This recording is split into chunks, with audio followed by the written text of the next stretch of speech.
उदयनिधि स्टालिन, ए राजा समेत डीएमके के जो नेता हैं तमिलनाडु के, वो सनातन धर्म के खिलाफ जिस तरह के बयान दे रहे हैं, उसके खिलाफ एक और याचिका को सुप्रीम कोर्ट ने सुनवाई के लिए स्वीकार कर लिया है और कहा है कि पहले से लंबित याचिका के साथ इसे भी सुनेंगे।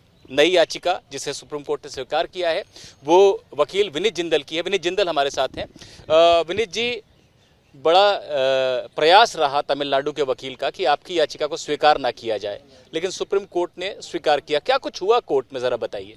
देखिए, जैसा हम लोग देखते हैं रेगुलर बेसिस से कोर्ट में कि जनरली स्टेट की तरफ से जब तक जब नोटिस इशू नहीं होता, जनरली स्टेट की तरफ से कोई अपेयर नहीं होता। लेकिन मज़ेदार वाक़या था कि तमिलनाडु गवर्नमेंट की तरफ से जो काउंसिल थे वो अपेयर हुए बिना किसी नोटिस के, और उन्होंने बहुत ही स्ट्रॉन्ग तरीके से कहीं हम अपोज किया, ये कहते हुए कि एक ऑलरेडी पिटीशन के अंदर नोटिस ये हो चुका है तो इस पिटीशन को सुनने की ज़रूरत नहीं है। लेकिन सर्वोच्च न्यायालय ने उनकी बात को एग्रीड नहीं किया। उन्होंने कहा कि हम लोग चाहे नोटिस इशू नहीं करें लेकिन हम सुनेंगे ज़रूर। उन्होंने ये भी कहा, काउंसिल ने ये भी कहा कि 40 डिफरेंट पिटीशन जो हैं अलग अलग हाई कोर्ट्स में फाइल की गई हैं, लेकिन सर्वोच्च न्यायालय ने उस बात को भी डिक्लाइन किया और कहा कि नहीं, आपको एक्शन लेना चाहिए था। अगर कुछ होगा तो हम इसकी मेंटेनेबिलिटी के ऊपर बात करेंगे, सब कुछ करेंगे, लेकिन इसको सुनेंगे ज़रूर।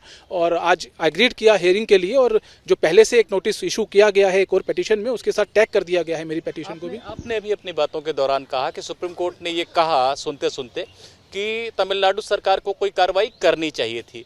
तो सुप्रीम कोर्ट क्या कहना चाह रहा था कि आपको अगर इस तरह के बयान दिए गए हैं, क्योंकि सुप्रीम कोर्ट का पहले एक आदेश है कि नफरत फैलाने वाले बयानों के लिए पुलिस इंतजार ना करे कि कोई शिकायत लेकर आएगा, खुद मामला दर्ज कर ले, तो सुप्रीम कोर्ट का इशारा इसी तरफ था। देखिए, लगता यही है, लेकिन जब तक कोई अप्रोप्रिएट डायरेक्शंस या कोई ऑर्डर नहीं आता उस चीज़ पे हम लोग नहीं कह सकते कुछ भी। लेकिन जो कहना चाहा और जिस तरीके से एग्रीड किया गया after strong opposition of Tamil Nadu government, और बहुत एक कहें कि हम कहीं ना कहीं ये आर्गूमेंट हमारी तरफ से ये आर्गूमेंट गया कि अगर ऐसा था और इनको इस चीज़ों को रोकना था तो इनको एक्शन इनिशिएट करना चाहिए था, जो एक्शन इनिशिएट नहीं किया गया। अगर एक्शन इनिशिएट करते तो पिटीशंस की जरूरत ही नहीं थी। तो हेट स्पीच को लेकर जो सुप्रीम कोर्ट के डायरेक्शंस हैं उनको कंप्लाई विद नहीं किया गया, और यही हमारी पिटीशन का बेस है।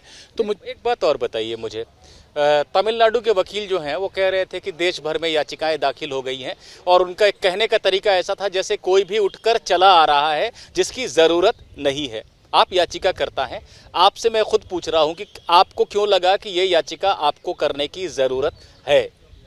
देखिए, जिस तरह से सनातन को लेकर बातें की गई, जिस तरह से सनातन को लेकर डेफेमेटरी लैंग्वेज का यूज़ किया गया, ये तक कहा गया कि सनातन को ख़त्म करने की ज़रूरत है। उसके बाद बहुत से ऑब्जर्वेशंस आ रहे हैं, बहुत से क्लैरिफिकेशन आ रहे हैं, लेकिन जिस तरीके से कहा गया वो कहीं ना कहीं एक ठेस पहुंचाने वाला है और लोगों को भड़काने वाला है। हेट स्पीच की जो क्लॉज है, हेट स्पीच की जो डेफिनेशन है, अगर हम देखें तो बिल्कुल, और मैं एक एडवोकेट हूं, मेरे को पता है कि अगर कोई गलत चीज़ होती है, सर्वोच्च न्यायालय के मुख्य न्यायाधीश तक ने ये कहा कि अगर समाज में कोई गलत काम होता है तो एडवोकेट्स को सामने आना चाहिए। तो अगर हम लोग सामने आ रहे हैं तो इसको लेकर तमिलनाडु गवर्नमेंट को इतना डर क्या है, उनको इसको अपोज करने की क्या ज़रूरत है? आपको एक्शन लेना चाहिए था, और हमने अभी भी कहा कोर्ट के अंदर कि इनको एक्शन लेना चाहिए था। एक्शन लेते तो इस सब चीज़ों की ज़रूरत ही नहीं होती। तो ये मेरा एक, मैं कहूँ कि एक एडवोकेट होने के नाते मुझे पता है कहाँ जाना है, क्या करना है, इसलिए हम लोग सर्वोच्च न्यायालय के सामने आए हैं कि उनकी डायरेक्शन का जो है वो वायलेशन हुआ है, और उस डायरेक्शन को इम्प्लीमेंट कराना सर्वोच्च न्यायालय का काम है। अगर नहीं हुआ तो कंटेम्प्ट जो है वो दोनों लोगों के ऊपर, जो भी पुलिस थे। आपकी याचिका में मुख्य मांगे क्या है, जरा बताइए। मेरी याचिका के अंदर दो मुख्य मांगे हैं, एक उदयनिधि स्टालिन और ए राजा के खिलाफ FIR लॉन्च करने की, साथ साथ चेन्नई पुलिस कमिश्नर और दिल्ली पुलिस कमिश्नर के ऊपर कंटेम्प्ट पिटीशन, जो कंटेम्प्ट जो है वो डायरेक्शन मांगी गई हैं, कंटेम्प्ट उनके ऊपर इशू किया जाए। क्योंकि दिल्ली पुलिस कमिश्नर को मैंने 2 शिकायतें दायर की थी, एक ए राजा के खिलाफ, एक उदयनिधि स्टालिन के खिलाफ, दोनों के ऊपर कोई कार्रवाई नहीं हुई। और सो मोटो अगर एक्शन की हम बात करें तो चेन्नई पुलिस जो है उनका जो है वो राइट बनता था उस पर एक्शन लेने का, लेकिन उन्होंने भी इनिशिएट नहीं किया। तो चेन्नई पुलिस कमिश्नर और दिल्ली पुलिस कमिश्नर को भी हमने इसमें पार्टी बनाया है कि उनके खिलाफ हमने कंटेम्प्ट एक्शन इनिशिएट करने की मांग की है। तो विनीत जिंदल ने हमें विस्तार से अपनी याचिका के बारे में बताया, और आपको मैं बता दूं, जैसा मैंने अपने ओपनिंग कमेंट में भी कहा था कि पिछले हफ्ते इसी बेंच ने, जस्टिस अनिरुद्ध बेस और बेला त्रिवेदी की बेंच ने चेन्नई के एक वकील हैं बालाजी, जिनकी याचिका पर नोटिस जारी किया था तमिलनाडु सरकार को, उदयनिधि स्टालिन को, ए राजा को और डीएमके के कुछ और नेताओं को, जिन्होंने इस तरह के बयान दिए हैं। उस याचिका में भी FIR दर्ज करने समेत तमाम मांगे की गई हैं।